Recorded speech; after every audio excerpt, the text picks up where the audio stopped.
press pause and answer the question.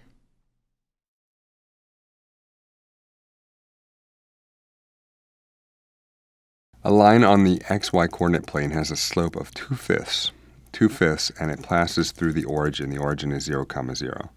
So which of the following points lies on the line? So the best way to do this, I think, is to go back to our standard, y equals mx plus b, where b is a y-intercept and m is a slope.